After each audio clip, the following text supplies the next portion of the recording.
Good afternoon. My article this weekend was titled "Safe Havens Are Priced for Armageddon Now."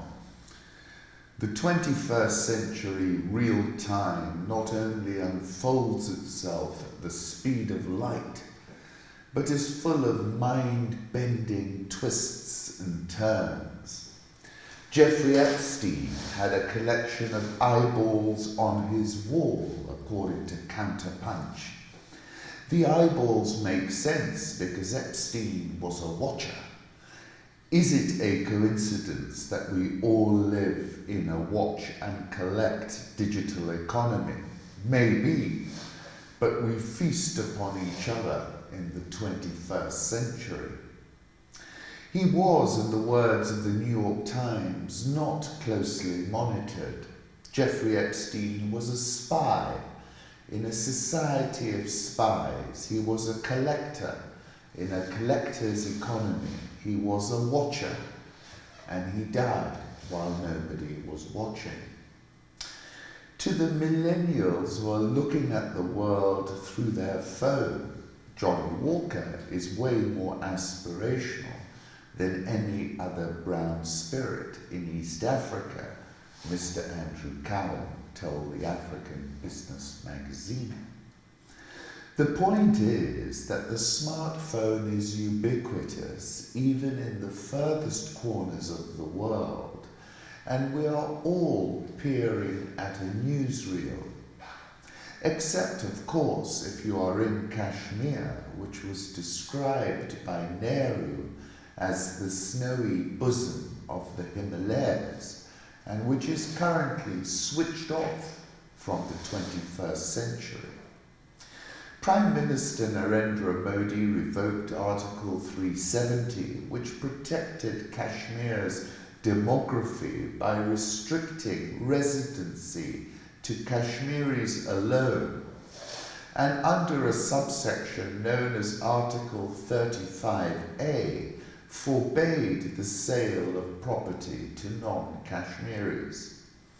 Essentially, Modi is seeking to flood the zone. The Periphery is a tinderbox in many parts of the world. Xinjiang in China is also under lockdown and is a 21st century experiment.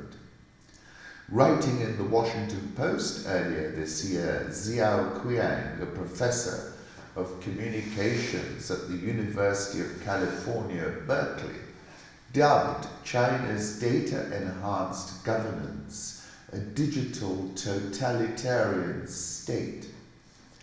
In the last 2 years, thousands of checkpoints have been set up, which passers-by must present both their face and their national ID to proceed on a highway, enter a mosque, or visit a shopping mall. Uighurs are required to install government-designed tracking apps on their smartphones, which monitor their online contacts and the web pages they visited. Kashmir, Gaza, Xinjiang are being managed in precisely the same way, and it is precisely because they all reside at the periphery and can be cut off from the world. Interestingly, the Wall Street Journal reported last week that China's Huawei had exported this same model to many parts of Africa. While many of the projects are rudimentary, Huawei has sold advanced video surveillance and facial recognition systems in more than 24 countries, according to data gathered by Stephen Feldstein, an expert in digital surveillance at Boise State University and a former Africa specialist at the State Department. Huawei lists foreign firms amongst its partners in its Safe City products, including US smart sensor manufacturer and systems integrator Johnson Controls International plc, and Omniscient, an Australian producer of AI systems that analyze video, sound and smell. Hong Kong is presenting a serious challenge to the Chinese authorities. It is not possible to Xinjiang Hong Kong, I think. The citizens in Hong Kong have been virulent. Whoever controls the territory possesses it. Possession of territory is not primarily about laws and contracts, but first and foremost a matter of movement and circulation. The amorphous leaders of the Hong Kong protest called on Friday, August the 16th, for Hong Kong citizens to take out all bank deposits.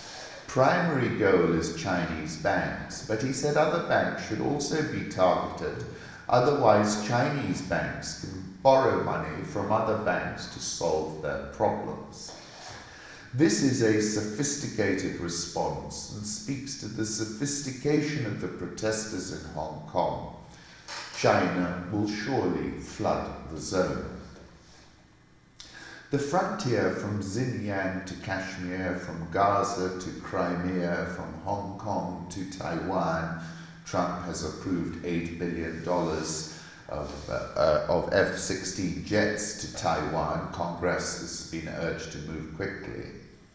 Our 21st century flashpoints, of course, there are many other frontiers, the Mediterranean Sea, the Sahara Desert Islands, because of the EEZs they control. Emerging and frontier markets have been encountering a bout of serious turbulence. The Rand, which can be viewed as a proxy for the global appetite for risk, is back as the world's most volatile major currency, and options pricing suggests it's not going to lose that status anytime soon. The premium of options to sell the Rand over those to buy it, known as the 25 delta risk reversal, widened 23 basis points to 338. South Africa's currency has depreciated 6.5% versus the dollar in August, the worst performance among emerging market currencies after Argentina's peso. Argentina's Merval index fell 37% in a single day, the largest one-day decline in its history. This was a 17 sigma event, which means that it should not have happened even once in the history of the universe, assuming a normal distribution, which markets do not follow. Stock markets from Lagos to Nairobi to Johannesburg are in reverse. There is a big negative spillover happening in front of our eyes.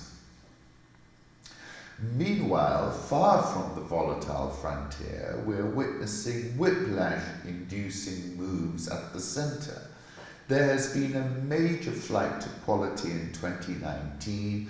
Treasuries, gold, and the Japanese yen are clocking the largest number of outsized rallies combined since at least 1990, according to the Bank of America. The latest milestone in the Haven frenzy arrived this week when the yield on 30-year US Treasuries slipped below 2% for the first time. Investors have not been so worried about the future in the past 30 years, Bank of America strategists led by Stefano Pasquale wrote in an August 13 note. The charge into havens this month has been spurred by flashing recession indicators, trade war tit for tat, and data disappointments, all amid thin liquidity. Gold is up about 18% this year, while the yen is the top performer against the dollar across G10 currencies. Safe havens are priced for Armageddon now. Now, the last time G7 economies went full-on zombie, the liquidity surge washed up just about everywhere in every corner of the world.